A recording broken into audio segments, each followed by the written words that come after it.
Released by Capcom in 2002 on the PlayStation 2, Breath of Fire 5 Dragon Quarter would combine traditional dungeon crawling with a tactical strategy format battle system. Directed by Makoto Ikuhara and written by Yukio Ando, the game would require progression through a restart and replay system used later in the game Dead Rising. The story only gets larger from here, so let's cut it down to size with a recapitation.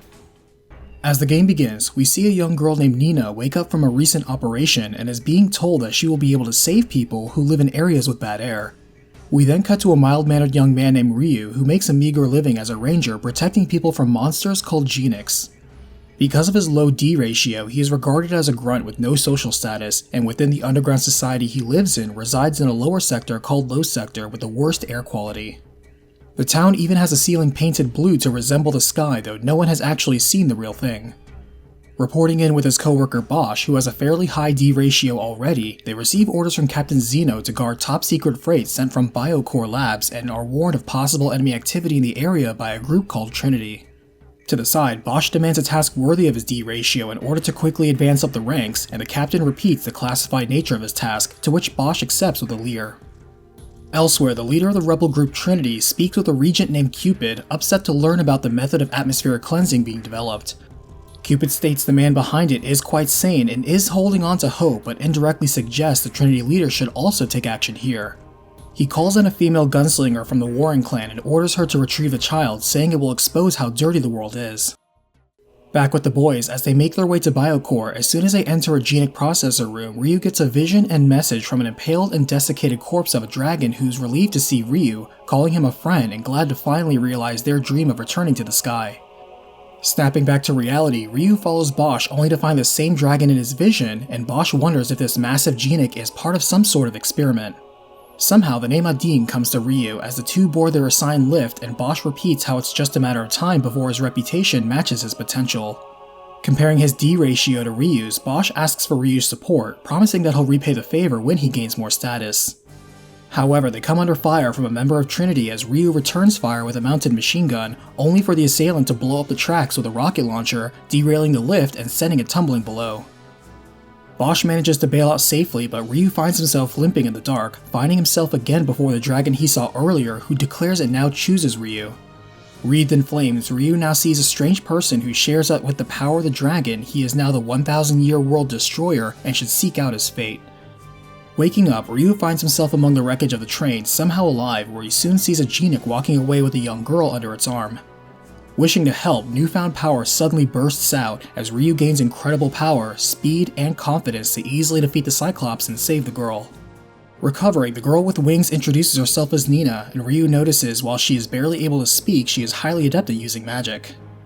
Working together, the duo navigate through an old waste shaft as Ryu faces off against the woman who attacked the train earlier, though this time she urges him to leave Nina with her, claiming she is the key to saving the world. Ryu refuses to leave Nina, and Nina chooses to stay by Ryu as well, prompting the woman with a tail to stand down. Compromising to work with Ryu in protecting Nina until they leave N Sector, she introduces herself as Lin. Meanwhile, Bosch returns to report the attack and Ryu missing in action, but is chastised for returning without securing the classified cargo first, as Captain Zeno now assigns him to search and destroy the cargo no matter what. Elsewhere, we see all the regions now meeting together as one member named Hortensia announces a vision of the future that man will gain wings and the sky will return to the world, saying the message is clear but its actualization likely isn't soon. Back with the group, Lin admits she doesn't know what race Nina is, but does believe the world Ryu thinks he's trying to protect is not worth it. Arriving at N Sector, the group finds Bosch waiting for them at the lift station, where Ryu is relieved to see him alive, but Bosch identifies Nina as his target. Focused on his mission and glory, he stabs Ryu through the knee as Lin is detained, and as a confused Ryu still tries to defend Nina, Bosch then runs his sword through Ryu's neck. On the brink of death, Ryu's hidden power flares up again, not only restoring him but empowering him with a draconic transformation.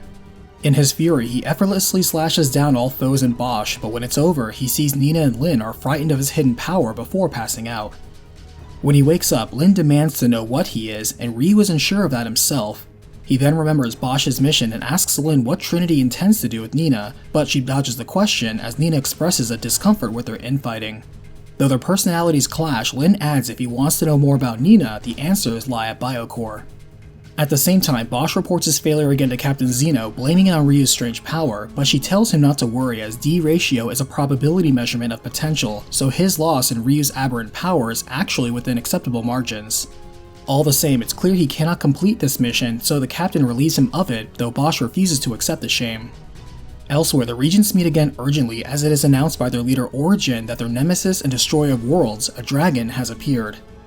While the event of such a weapon appearing was foreseen, this timing was not, especially since the one that is activated is doing so after its cycle has already ended.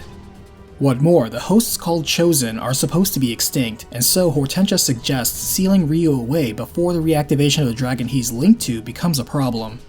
However, the man in charge called Origin says mortals are to deal with mortals, and orders all high-ranking rangers to hunt down Ryu. Back with the group, as they make their way back to Low Sector, they save a fairy who brings them to a colony, of which they request the help of the team to build and expand with the help of friendly ants. Re-entering Low Sector, the party is ambushed by low-ranking rangers seeking the reward of their bounty, but after their defeat, they try to flood the area with nerve gas. Ryu tries and fails to stop the leak, and as he collapses, Nina rushes to his side and reveals she has the ability to completely purify the polluted air. Everyone is saved, though Nina suffers a violent cough, and wanting to know what's going on with Nina, Lin suggests they all seek their answers in Biocore now. As they rest, Nina is still weakened from using her powers, and searching for clues on how to help her, Lin discovers a room full of headless winged bodies preserved in vats and is furious to learn this is their plan to clean atmospheric pollution. She keeps quiet on this discovery, though nearby Nina recognizes the lab wherein she was tested on and they removed her ability to speak. She trembles in fear as they are spotted by the head researcher, who identifies Nina as an experimental genic that was supposed to have been shipped out already. He sees the problem at hand, explaining her wings are ventilators that have gotten too dirty, revealing he is a scientist that has bioengineered and grew her to be the best anti-pollution model developed yet. Shocked and outraged, Ryu's power begins to leak out as the scientist adds Nina's lungs are in a terminal stage and cannot be replaced as her model is not built for durability and failure is inevitable. Ryu suggests taking her to somewhere where the air is clean so that she doesn't need to filter it, but the scientist explains the air gets worse every day and the longer she stays here, the sooner she'll die. Nina calms Ryu down, and thinking quickly, he states the sky must be where the air is clean and declares he'll save Nina by taking her there. Escaping out through some nearby ice caves, they pause to rest as Ryu reflects how this world is killing Nina no matter where they go, though Lin counters he doesn't even know if the sky even exists. Further on, Lin says they're approaching the industrial zone, but they soon find themselves surrounded by Bosch and a platoon of high-ranking rangers, led by Captain Zeno herself. She claims the experimental test subject he came into contact with at Biocore is the source of the strange hallucinations he's been having, as well as odd behaviors such as working with Trinity and feeling attached to Nina. She offers him a chance to surrender, but the voice in Ryu's head shouts that she's lying. Bosch blurts out how Ryu is going to die, and affirming this, the captain states Ryu knows too much and will not be allowed to leave. Clashing with his former employer, Ryu stands his ground, exhibiting intimidating power before Bosch and Zeno, who repeats the experiment has linked with his mind and has infected his free will. Dueling with the captain, Ryu edges out a win, killing her and the platoon and sending Bosch running away scared. Exhausted, Ryu hears the voice of Adine again, stating he is the destroyer of 1,000 years and Ryu has been chosen and needs to find his fate. At this time, Lin suggests they go to Trinity as their next move, and at the same time, Origin reflects on a meeting he had with Adine, who did not appreciate his visit. Origin knew there was not much time left for either of them, as he now has Cupid deliver orders from him to a group of elite assassins to take Ryu out. Later, Lin contacts Trinity's leader, updating him on her mission status and posing the question of possibly bringing Nina outside instead. However, the leader shakes his head, reminding her humanity cannot leave, and this is why their organization exists. Moving on, the group is met by one of the elite assassins who has no regard for other rangers before the fight, and as the group defeats him, Lin shares she's heard of such elite hitmen outside the normal order of rangers. However, the assassin was sandbagging on purpose as the Council of Regents learn Captain Zeno and the Rangers have failed, and the order now comes to send the Dark Rangers. After the meeting, Cupid questions the usage of the Dark Rangers to the leader of the Regents, Elion, also known as Origin. Elion replies that part of him wants to see mankind continue to struggle in the dark, as that still preserves harmony, yet still wishes to continue observing their new dragon. Over with Bosch, he reflects how ever since he was a little boy, his father, the Regent Vexacion, pitted him in fights for his life against strong foes to quickly boost Bosch's growth, which led the boy to become obsessed with power and recognition. Back at HQ, Bosch is called out as a coward by another ranger for fleeing the battle after Captain Zeno was killed by Ryu, and though he cuts off the ranger's hand in retaliation, he agrees Ryu must die. He then looks into linking with a deconstruct, even though there has not yet been a successful case of anyone doing so yet. Back with the group, they defeat the trio of assassins for good, even after they attempt to fuse all of their power together. Victorious, they arrive in mid-sector where Lin senses they are being followed, and indeed they are by another regent. Leading the team to Trinity HQ, Nina collapses as her condition worsens, and Lin quickly has her treated in their clinic. While waiting for her to recover, Ryu meets with the leader of Trinity, Mabeth, a former regent and one of the rare few who can claim to have the highest possible quarter-dragon ratio. He thanks Ryu for delivering Nina to them and assures him they have resources that can help her. Ryu brings up his idea to bring her instead to the sky, but Mabeth questions if he is willing to risk her life on such a myth, as even the journey would be severely taxing on her. Mabeth then invites Ryu into their fold to stay and protect Nina here, wanting to believe he is the chosen one, adding to the many things weighing on Ryu's mind. As Lin and Ryu help with retrieving medicine that will stop Nina's body from weakening so fast, Lin and Ryu come to the realization that Trinity is not actually equipped to save Nina, and really nowhere is. Returning and resting, Lin takes note of Ryu's heavy mood, and Ryu shares with her he's also concerned his new power will kill him, as every time he uses it, he can feel it literally consuming his life. He also doesn't feel any closer to figuring out the purpose of it either, but all of this is interrupted when they hear the cry of Nina. Rushing to her, they are shocked to see Trinity soldiers attacking her, claiming she's proof of the government's dark deeds. Rescuing her, they find Mabeth investigating the aftermath as Ryu questions why they are trying to hurt Nina, and Lin suspects Mabeth was trying to kidnap Nina for his own purposes while blaming the Rangers to get Ryu on their side. He admits for the sake of justice he was, though stays silent when accused of ordering the actual attack. Ryu states this is not the way to seek justice and declares he would rather take his chances going to the sky than stay here, and Nina agrees. Lin turns her back on her former leader to follow the duo, but before they leave, Mabeth hands Ryu a key. He says Ryu will need 3 more like this in order to see the sky and urges them to hurry. Leaving and climbing upwards through the lifeline tunnel systems, the group is intercepted by Bosch, rebuilt into a horrific but powerful new form, linked to a deconstruct partner. Relentlessly chasing the group, Bosch cannot be reasoned with, nor does he feel pity, remorse, or fear. With a rapidly regenerating body, he does not stop in his effort to terminate Ryu, but after the group fends him off, Bosch falls off the edge into darkness and is crushed by the fall. Still, Bosch lives, hating Ryu even with his dying breath, and impressed, a voice within him declares he has been chosen as the deconstruct resuscitates him. At the same time, his father thinks to himself that Bosch will become stronger than him and be the one foretold to bring light to the world. Now making it to top sector, the group passes through the Power 1 facility, climbing up until they find a platform for a transport that can take them to the center. Lin explains the center is where the regents live, and from where the other sectors are controlled from. Knowing they'll be going up against the regents themselves, Lin says she's going to see this through with Ryu, though is reluctant to explain why. At the same time, Regent Daemonid reflects on how he used to be the leader of the regents until he failed to stop the first dragon, losing his eye as well as his position in the council to Elyon.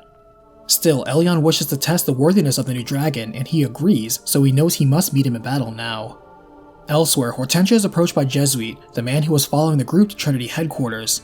Jesuit asks her why she said the time wasn't right for the arrival of the Chosen One, and she replies Ryu may have linked with a dragon, but given his D ratio, it was likely a fluke and he will more likely lose control and die soon. Jesuit takes personal offense to equating someone's value to their D ratio, betting her backside that Ryu is the real deal. A beam of light shoots down as Regent Daemonid greets the group, eager to be the first test. He knows Ryu wants their keys to the surface and confirms he must fight and defeat them for it. Piercing the veteran's shields, the group collects his key and enters a castle-like area wherein they encounter the young Regent Cupid next. Cupid tells Ryu the first one stopped as it reached the sky, but it was not yet time, and so it sealed the world again for eons until another would be chosen. Adding that Ryu should not have been chosen, Cupid warns him the dragon is bending his will to seek the sky, and the duty of the regents is to destroy him. Declaring his will to be his own, the group strikes down Cupid, moving ahead to a parlor room where Regent Jesuit is amused that Ryu is so determined to see a sky he doesn't even know exists. All the same, he's willing to believe Ryu may be the one to take wing and reclaim the sky, and wants to verify for himself. Battling the invisible foe, Ryu proves his might, and Jesuit chuckles as he falls, telling Hortensia he won their bet. Beyond, the group faces Hortensia herself, who rejects Ryu's existence and the chaos he has wrought, yet cannot deny he has linked with a dragon, offering him a position as regent to serve under their leader Elion. Ryu declines the offer as Lin demands her key, and as they overcome the Cirrus, she dies while considering that Ryu may be the chosen one after all. Finally, the Sword Saint Vexacion stands in Ryu's way, though recognizes his undeniable strength when he is cut down. Back in Biocore, the head scientist reflects that he does in fact feel guilt creating Genix like Nina, as even those with low D ratios are still humans. Still, he knows what he does is for the greater good and looks down at orders from his superiors who feel the same and support the continuation of the project. Keys in hand, the group progresses to a room with 4 monuments, each bearing a keyhole, soon boarding a lift taking them onward and upwards. Ryu speaks to Adine in his mind and asking it for its help, but their ride is cut short as the imposing Elion stands in their way. Quicker than they can follow, he appears among them and introduces himself as Origin, whose mission of harmony is directly opposed to Ryu's purpose of destruction. He says the time has come to reopen the world he locked, speaking to his old ally Adine, and powers up while noting Ryu does not have much more time left. Edging out a win against the leader of the Regents, Ryu feels Origin is familiar and he admits that he was Adine's first chosen. Elion adds he failed but has no regrets as he was just following what he felt was his destiny. As he watches the group move on, he's a little envious of Ryu's strength to accomplish what he could not, but is suddenly stabbed from behind. Turning around, Elion recognizes Chitiri has awakened as he dies and his assassin moves on ahead. Arriving at Geofront, the main gate to the surface, the group hears footsteps behind them only to see Bosch looking back to normal. The two former partners face each other, but in a split second trade blows though Ryu wins the exchange. Undeterred, Bosch now reveals his own D-form to challenge Ryu, but again the raw might of his rival is still too much to overcome. Staggering Bosch with his victory, Ryu leaves nothing to chance as Bosch accepts his defeat and Ryu impales him with a final blow. With this death, Bosch's Link Dragon Chitiri reveals itself, telling Adine it claims the sky for itself. Adine replies that mankind will claim the sky as per their right, and as Ryu goes even further beyond the mortal limits of the D-gauge, he pours every ounce of his life into saving Nina and Lin, pushing back Chitiri into the final seal and destroying both. As the game ends, the light from the sky pours down as Ryu sees true sunlight for the first time. Exhausted, he asks Lin to take Nina topside for him, and sensing what's going on, she agrees. As they climb upward, the manifestation of Ryu's link to Adine appears, confirming he's fulfilled his destiny and the world is now open. Ryu then asks if coming here was part of some mental programming by Adine, and the dragon replies his determination to change the world and save Nina was always his own. Relieved to hear that, Ryu harbors no regrets and dies peacefully, and Adine reveals they were both simply playing their roles. He adds Origin gave him a choice and he chose Ryu, but now chooses to let Ryu make the final judgment for himself, calling him a friend and restoring him to life. As Nina is greeted by a clean blue sky, lush grass, and vibrant life, she turns to Lin, who begins to grieve for Ryu. Rushing back in tears, Nina is soon relieved to see Ryu stirring back to life, assuring her he is alive as they face an uncertain future together. Breath of Fire Dragon Quarter has enjoyed the success of selling over 330,000 copies worldwide. It's always a bold move to break the mold and do something different for a series that could become stale, but let me know if you think this was a hit or a miss. If you enjoyed the recap, then leave a like, and big thanks to the patron and channel member Rangers. Links in the description for how to support the channel and get extra videos. Thanks for watching, and I'll see you on the next battlefield.